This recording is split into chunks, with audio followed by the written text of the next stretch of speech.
Kaya napakalaki po ng pagkakaiba ng misa kaysa banal na hapunang nasa Biblia. Sa Biblia po, binasa natin kanina, sa pagbabanal na hapunang isinagawa ng Panginoon Jesucristo kasalo mga alagad niya, nagpakain po ng tinapay at nagpainom ng katas ng ubas. Sa misa po ay inalis na ho yung pag-inom. Kaya nga si Lucien Binay may bahagi dun sa aklat na binasa mo, kapatid na Victor, no, kung saan sinabi niya na may mga pagkakataon pagka siya nagbimisa, halos ayaw na niyang ituloy. Sapagkat, yun nga, binabanggit niyang uminom tayong lahat dyan, pero pagkatapos sabi niya, siya lang ang inom at yung mga miyembro, hindi ginagawa yung pag-inom. Now I see a POV. Open my eyes to your reality. Take me where I'm meant to be. Show me life like everybody dancing. Dito sa Factbusters! Kaya bago muna natin simulan ang ating episode ngayon, iniimbitahan kita na isubscribe itong ating bagong YouTube channel, Factbusters PH, dahil yung lumang channel natin ay nahack po, mga kapatid. Kawawa naman tayo, no? Pero pati rin sana ang isa pa nating YouTube channel, Takasuri PH. Paki-subscribe din yan, mga kababayan. Ako naman, sige.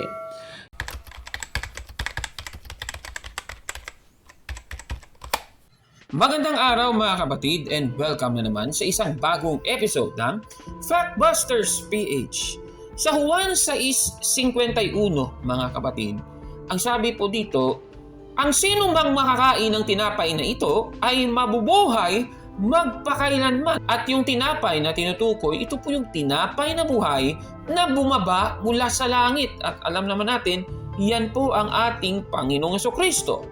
Sa ating episode ngayon, tatalakayin natin ang mga kakaibang argumento ng mga ministro ni Manalo sa kanilang programang Ang Pagbubunyag.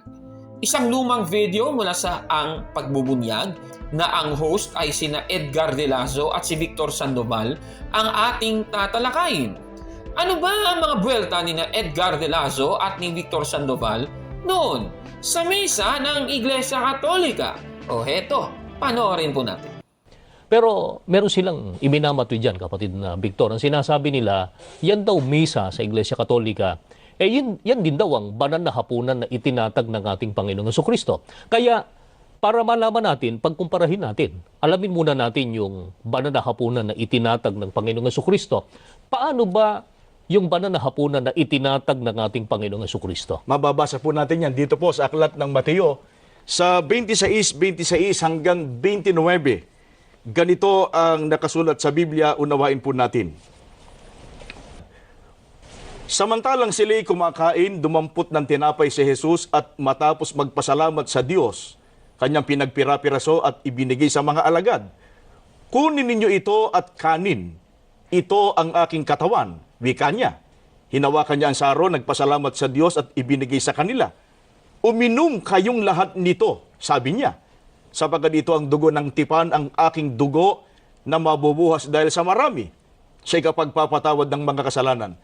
Sinasabi ko sa inyo na hindi na ako iinom nitong alak na mula sa ubas hanggang sa araw na ang bagong alak ay inumin kong kasalo kayo sa kaharian ng aking Ama.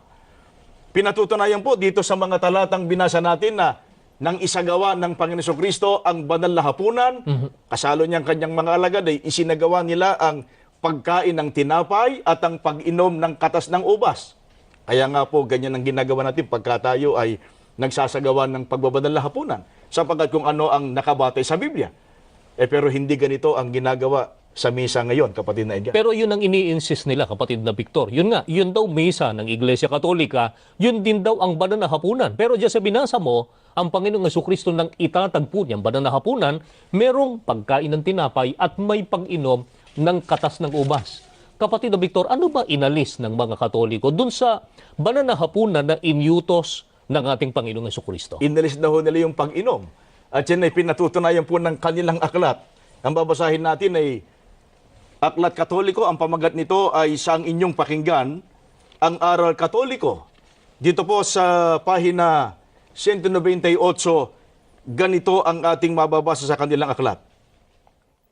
Ang pakikinabang o ang Sagrado Komunyon ay ang tunay na pagtanggap ng katawan at dugo ni Hesukristo sa ilalim ng tinapay. Kaya nga, ang tatanggapin natin sa pakikinabang ay si Hesukristo rin, na siyang tunay na Diyos at tunay na tao. Tinatanggap natin si Hesukristo sa anyong tinapay lamang. Hindi dapat tayong uminom sa kalis upang tanggapin ang dugo ni Hesukristo. Kaya napakalaki po ng pagkakaiba ng misa kaysa banal na hapunang nasa Biblia. Sa Biblia po, binasa natin kanina, sa pagbabanal na hapunang isinagawa ng Panginoon Hesukristo kasalo mga alagad niya, nagpakain po ng tinapay at nagpainom ng katas ng ubas. Sa misa po ay inalis na ho yung pag-inom. Kaya nga si Lucien Binay may bahagi dun sa aklat na binasa mo, kapatid na Victor, no, kung saan sinabi niya na may mga pagkakataon pagka siya nagbimisa, halos ayaw na niyang ituloy. Sapagkat, yun nga, binabanggit niyang uminom tayong lahat dyan, pero pagkatapos sabi niya, siya lang ang inom at yung mga miyembro, hindi ginagawa yung pag-inom. Ayon po sa kanila, ang misa daw ng Iglesia Katolika ay hindi ang banal na hapunan ng Biblia. At yung batayan nila, Mateo 26:26 hanggang 28, sabay basa ng mga referensya. Nakikita nyo sa screen ang aklat na siya ang inyong pakinggan, ang aral na Katoliko. Tanong, totoo ba ang kanilang mga pahayag na ito, mga kapatid? Sige, titingnan na natin. Okay. Puntahan natin yung aklat na kanilang ginamit. Siya ang inyong pakinggan ni Enrique Demon, page 198. Nakikita nyo po sa screen, yan ang kanilang kinote. Ayan, nakikita nyo po yan. Ayan pa. Ayan pa. Ngayon, ito yung nakapagtataka. Kung napapansin, meron po yung karugto kasi merong kama tapos may dot, dot, dot. Ayan, no? Sa kanilang quotation, naglagay ng dot, dot, dot. Hindi itinuloy ang pagbasa. Pero, para mas mainam, siguro, babasahin natin yung karugtong, ano? Eto. Ganito po ang ating mababasa. Tinatanggap natin si Hesukristo sa anyong tinapay lamang. Hindi dapat tayong uminom sa kalis upang tanggapin ang dugo ni Hesukristo, sapagkat sa ilalim ng anyong tinapay ay tinatanggap natin ang kanyang katawang buhay kasama ang kanyang dugo. Kaya't sino mang kumain ng tinapay o uminom sa kalis ng Panginoon nang di nararapat ay magkakasala sa katawan at dugo ng Panginoon. Unang Korinto 11:27. Sa nabasa natin, mga kababayan, yung karugtong pala doon sa dot, dot, dot, ay ang sabi doon, sapagkat sa ilalim ng anyong tinapay ay tinatanggap natin ang kaniyang katawang buhay kasama ang kaniyang dugo. Bakit hindi nila binasa yun? Mga kababayan, nako naman. Base sa aklat nating binasa, nasa tinapay po ang laman at dugo ni Kristo. At yung binatayan ng aklat, akala ninyo siguro, hindi yan mababasa sa Biblia. Nasa Biblia po yan. Unang Korinto 11:27 na ganito po ang sabi sa salin na ang dating Biblia. Kaya't ang sino mang kumain ng tinapay o uminom sa saro ng Panginoon na di nararapat ay magkakasala sa katawan at dugo ng Panginoon. Dito po sa nabasa natin, ito, tignan ninyo ito. Kung sino man ang kakain ng tinapay o iinom dun sa saro ng Panginoon, ibig sabihin, you have two choices. Pipili ka sa isa. Kasi kayo, yung ginamit na conjunction, or, ano? Ibig sabihin yun pala yun, ano? Kung sino man yung kakain ng tinapay, o iinom sa saro ng Panginoon, ano daw? Magkakasala daw sila sa katawan at sa dugo ng Panginoon. Ibig sabihin, kung kakain ka ng tinapay na hindi ka naman nararapat, otomatikong igay nagkasala both sa katawan at sa dugo ng ating Panginoon. Napakaliwanag po yan, mga kababayan. Diba? Kahit kakain ka ng tinapay na hindi nararapat, o di naman kaya ay iinom sa saro ng Panginoon na hindi nararapat, magkakasala ka talaga sa katawan at dugo ng ating Panginoon Hesukristo. Mga kababayan. Bakit ganon? Kasi nga, during the consecration, nag-unite na po ang katawan at dugo ng ating Panginoong Hesukristo doon sa tinapay at sa bino, mga kababayan. Ang prosesong yan, transubstantiation. Klarong-klaro po yan. Katunayan nga, sasalin na ang salita ng Diyos sa Juan 6:51 nating binasa kanina. Ang sabi doon, ang sino mang makakain ng tinapay na ito ay mabubuhay magpakailanman. Hindi naman sinabi ng talata na ang sino mang kakain ng tinapay at iinom ng dugo ng Panginoon. Wala namang ganun, ano? Sapat na po kung kakain ka ng tinapay para mabuhay ka magpakailanman. Napakaliwanag nga sa talatang yan, no?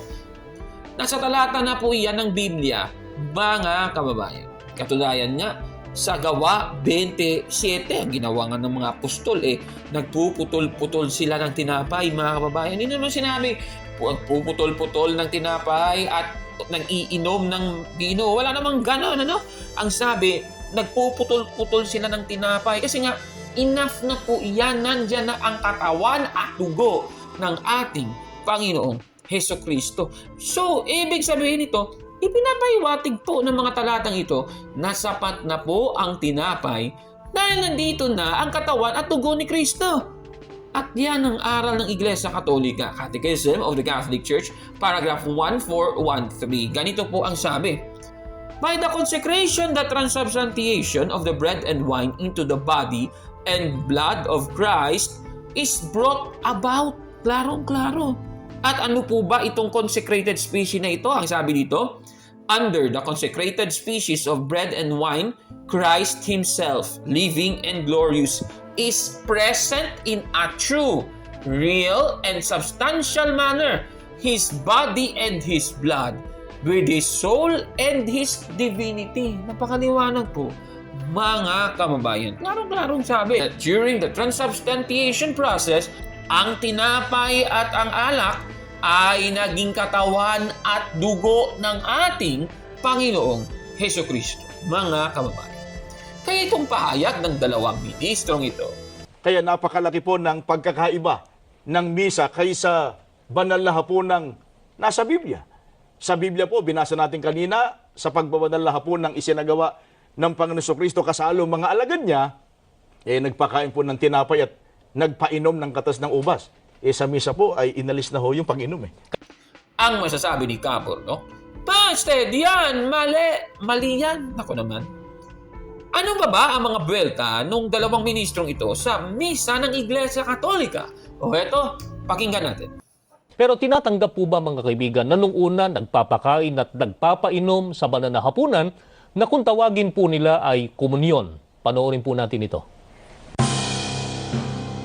Sinasabi naman ng mga otoridad Katoliko sa aklat na pinamagatang The Story of the Church ang ganito. Sa pasimula ay isinasagawa lamang ito kung linggo. Subalit sa pasimula ng ika-4 na siglo ay naging tuntunin na ang araw-araw na misa. Ang unang Kristiyano ay tumanggap ng banal na komunyon sa ilalim ng 2 anyo, tinapay at alak.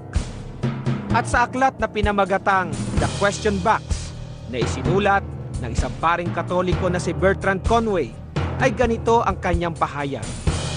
Sa makatwid, kahit ang komunyon sa 2 uri ay karaniwang kaugalian sa loob ng 12 siglo, nananatiling gayon din ito sa silangan. Gayunman, laging sinasang-ayunan ng Iglesia Katolika ang kasalukuyang kaugalian sa pagtanggap ng banal na Eukaristya sa alinmang uri. Ang kasalukuyang batas sa pagtanggap ng komunyon sa anyong tinapay ay nagmula sa konsilyo ng Constancia noong 1414. Ang batas na ito ay pinagtibay ng konsilyo ng Trento. Sa mga kapatid na Victor, noon pala, ang Iglesia Katolika sa pagsasagawa nila ng tinatawag nilang komunyon ay nagpapakain sila ng tinapay at nagpapainom ng katas ng ubas. Pero yun nga, binago nila, inalis nila ang pag-inom. Mga kaibigan, ano po dahilan, kapatid na Victor, ipagligod natin sa kanila, ano dahilan bakit inalis ng Iglesia Katolika ang pag-inom sa banal na hapunan? Ang babasahin po natin ay aklat na pinamagatang ang Iglesia ni Cristo at iba't ibang sektang protestante. Ang sumulat po nito isang pare si Juan Trinidad. Dito po sa pahina 80 hanggang 81, ganito ang sinasabi ng aklat na ito. Noong unang panahon ay pinaiinom ang lahat ng mahal na dugo. Gayunman mula pa rin noong unang panahon, ang mga may sakit ay hindi pinaiinom upang huwag malapastangan ng mahal na dugo kung sakalit isuka.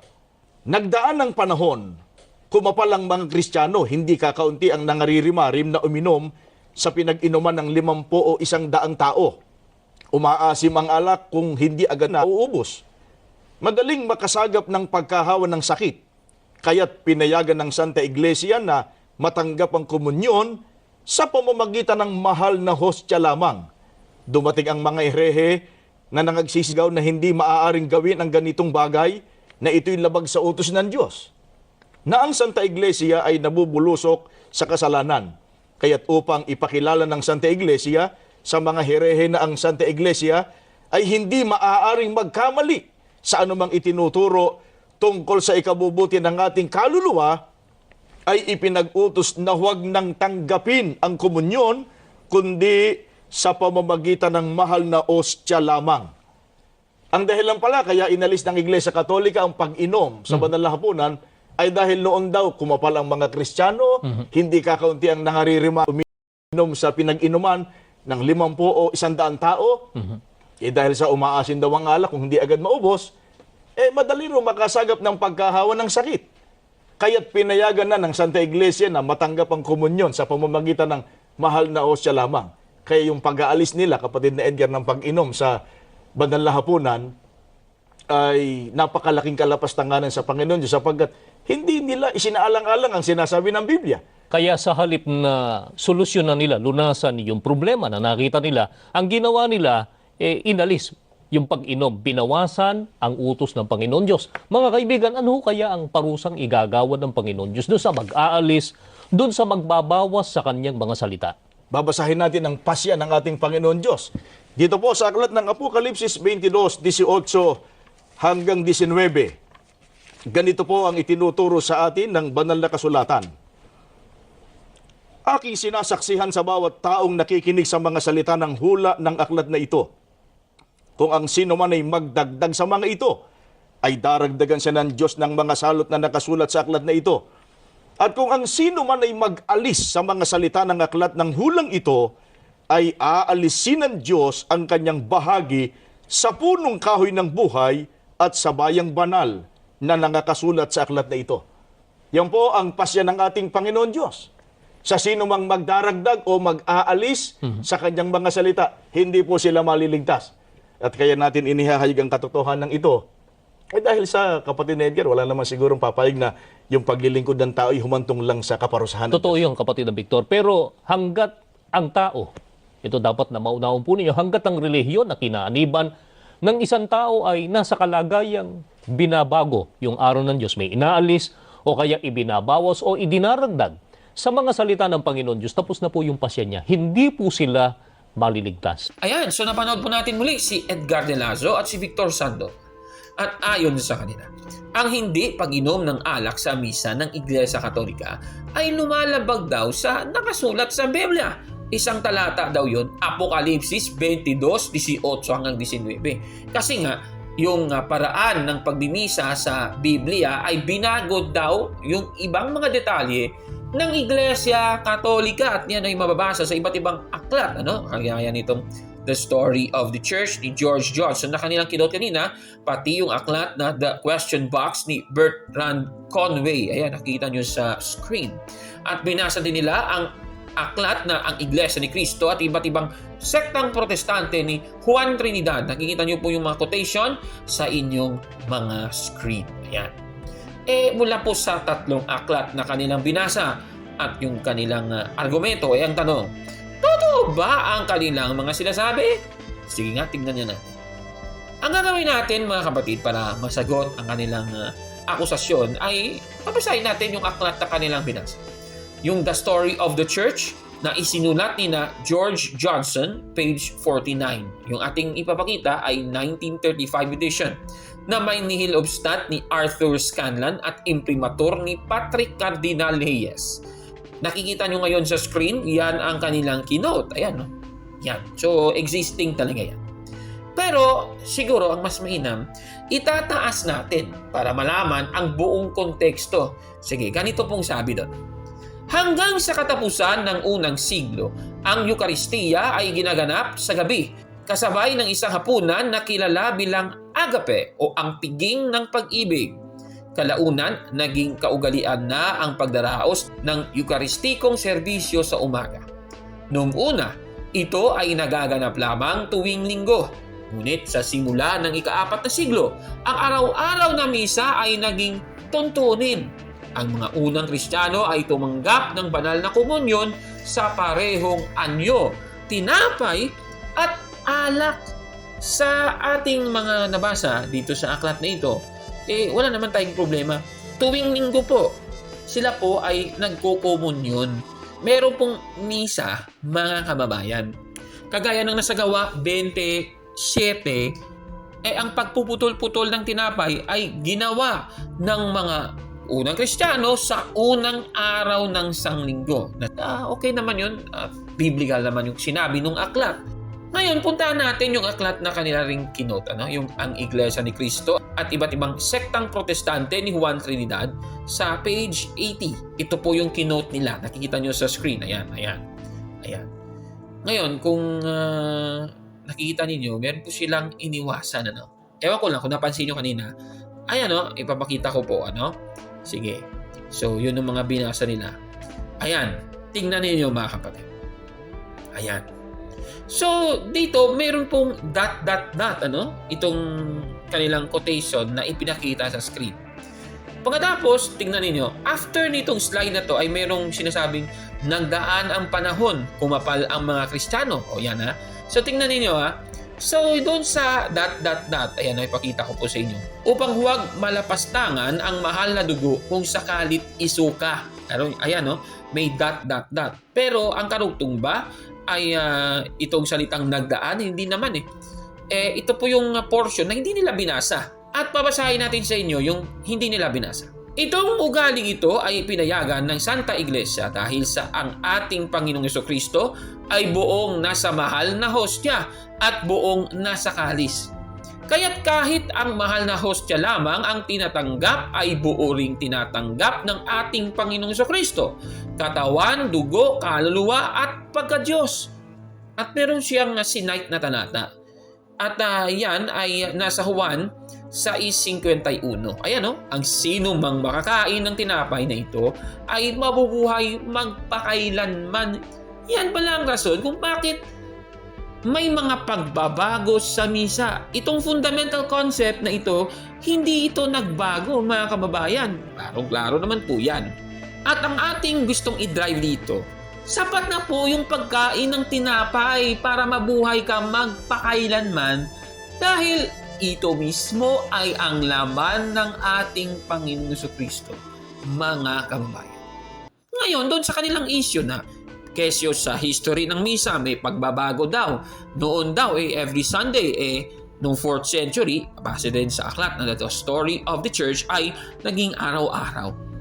Sabi nila, lumalabag daw ito sa Apokalipsis 22:18 hanggang 19, na ang salita ng bulan ng aklat na ito, itong binabanggit na ito, ay kung dadagdagan mo daw, delikado daw yan mga kababayan.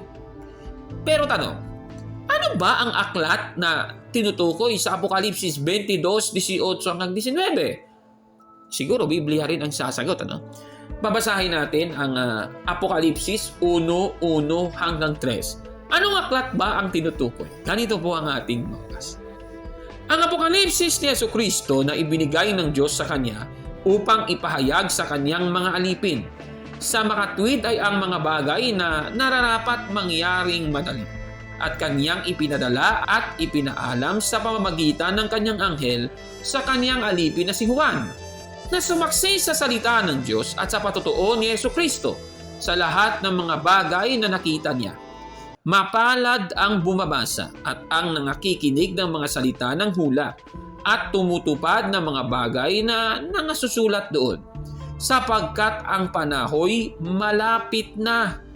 Sa nabasa natin mga kababayan, ang aklat na merong salita ng hula, tumutukoy pala yon sa aklat ng Apokalipsis Mga kababayan, klarong-klaro po yan. Mga kapatid, hindi po yung buong Biblia, no? Ako naman, ang aklat ng Apokalipsis nga, hindi pa natapos nung isinulat ang Apokalipsis 22:18 hanggang 19. Paano naging Biblia yan? Ako naman, grabe naman talaga. Katunayan, yan din po ang pananaw ng mga Bible scholars, kagaya ng aklat na The Cambridge Bible Commentary on the New English Bible ni T.F. Glasson. Itong commentary niya sa Revelation chapter 22 verse 18, ganito pong sabi, niliwat ko na po sa Tagalog. Tiyak na ang tinutukoy na salot ay dinisenyo upang pangalagaan ang integridad ng aklat ng Apokalipsis. Hindi upang sakupin ang buong kanon ng bagong tipan. Klarong-klaro po, hindi po buong Biblia ang tinutukoy, ano? Ang tinutukoy ng aklat ng hula ay ang aklat ng Apokalipsis. At dahil dyan, hindi po dapat dadagdagan, yan ang sabi doon, ano? Pero para sabihin na dahil may mga changes sa misa, lalabagin daw ang Apokalipsis 22:18 hanggang 19. Ako, mali naman pala talaga yan, ano? Sa aklat naman na Barnes Notes on the New Testament, ganito naman po ang sabi niya, no? Kung ang sino man ay magdagdag sa mga ito, ang tinutukoy dito ay ang aklat ng Apokalipsis lamang, sapagkat noong panahong iyon, ang mga aklat na bumubuo sa tinatawag nating Biblia ngayon ay hindi pa nakolekta bilang isang solong aklat.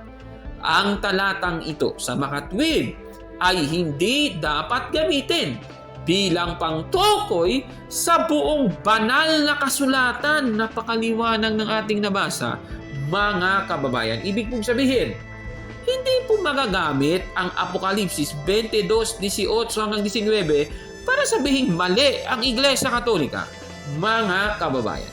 In fact, may mga pagbabago naman sa misa through the years, ano?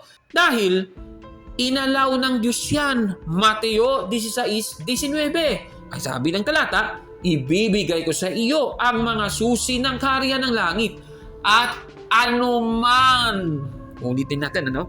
At anumang inyong talian sa lupa ay tatalian sa langit. At anumang iyong kalagan sa lupa ay kakalagan sa langit. Klarong-klaro, mga kababayan. Kaya itong sinasabi ng mga ministrong ito. Yan po ang pasya ng ating Panginoon Diyos.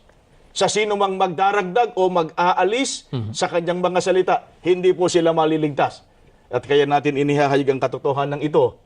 Dahil sa kapatid na Edgar, wala naman sigurong papayag na yung paglilingkod ng tao ay humantong lang sa kaparusahan. Totoo yung kapatid na Victor. Pero hanggat ang tao, ito dapat na maunawang po ninyo, hanggat ang relihiyon na kinaaniban ng isang tao ay nasa kalagayang binabago yung araw ng Diyos, may inaalis o kaya ibinabawas o idinaragdag sa mga salita ng Panginoon Diyos, tapos na po yung pasya niya. Hindi po sila maliligtas. Sabi ni Caburnok, Pastor, yan, mali yan. Ako?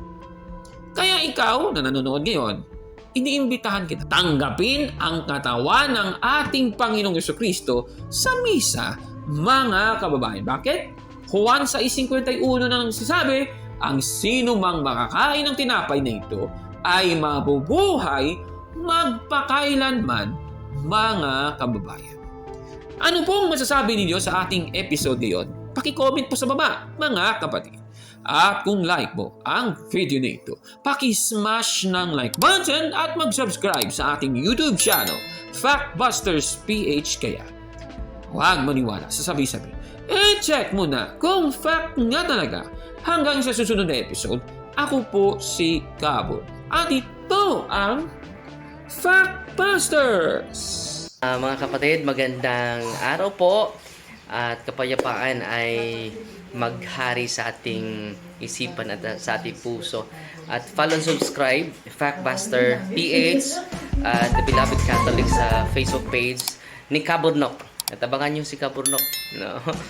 Dahil marami siyang i-reveal na mga maling aral at matutuhanan natin ang katotohanan. Dahil ang katotohanan ay magbigay sa atin ng tunay na kalayaan. God bless! I am Catholic.